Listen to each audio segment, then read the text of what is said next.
Anio alahady fa 1 febroary taona 2024 alahady fa 5 manaraka ny epifania mbola himpanjinantsika ny loha hevitra manao hoe mampitandrina amin'ny didiny Andriamanitra.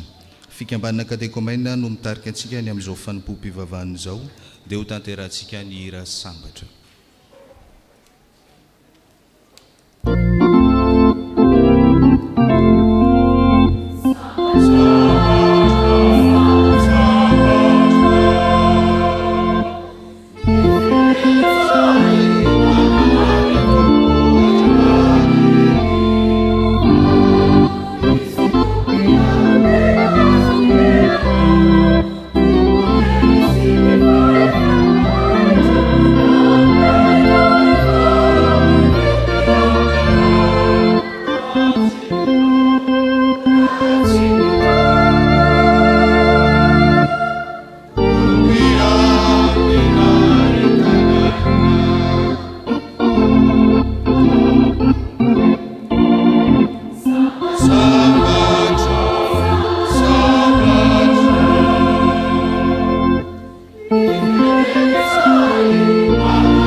Fahasoavana sy ny fiadanana avy amin'ilay ankehitriny sy taloha roa avy ary avy amin'ny fanafito izay eo amin'ny seza fiandrianany.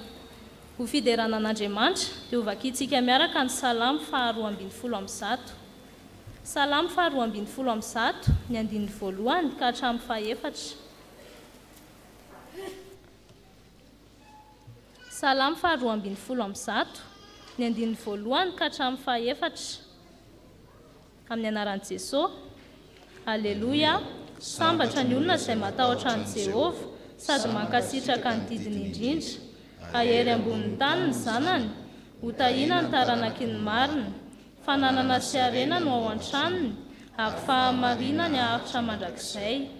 Ao amin'ny maizina no iposahany mazava ho an'ny mahitsy, mamindra fosy miantra ary marina ireny. Amen. Ataontsika ny hira 320 ao amin'ny firana FFPM ny andininy voalohany sy ny faharoa ary ny fahatelo.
mivavaka sika tompoko. Ry Andriamanitra tomponay tsara indrindra midera sy mankalaza ary manome voninahitra anao izahay fa mbola nomenao tombonandro ary afaka manatrika izao fotoana izao eto amin'ity tempolinao masina ity. Misaotra anao tompo fa lehibe ny fitiavanao anay sy ny famindramponao aminay. Misaotra anao fa mbola nomenao hery sy tanjaka hoentina amin'ity tontolo andro ity izahay, ary misaotra anao ihany koa noho ny fotoana izay omenao anay ka afaka mbola miantso ny anaranao eto izahay. Ankehitriny mangataka aminao izahay hamasino izao fotoana izao mba ho fivoriana tsy aroarom-paratsiana fa mba ho tena fanomezam-boninahitra ny anaranao tokoa, na ho anay tonga eto na ireo izay manaraka izao fotoana izao amin'ny tambajotra serasera. Ireo izay mbola eny an-dalana namonjy izao fotoana izao, tantaniny dia no tontsoa eto ihany koa. Sitrakay dia sitrakay tokoa tompo ny hanambatra izany vavaka izany amin'ilay vavaka nampianarin'i Jesosy ny mpianany fahizay manao hoe: Rainay eo izay ny an-danitra, ho amasinana eny anaranao, ho tonga eny fanjakanao, ataony eny sitraponao ety an-tany tahaka ny any an-danitra. Omeo anay anio ny anona sahaza ao anay, mamelany elikay tahaka namelanay izay meloka taminay. Aza mitondra anay amin'ny fankapanahy, manafahanay amin'ny ratsy, anao ny fanjakana sy ny hery ary ny voninahitra mandrakizay. Amen. Afaka mipetraka amin'ny fiangonana.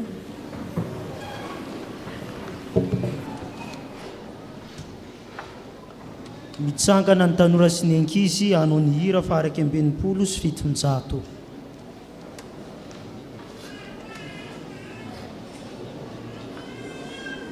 Andininy rehetra.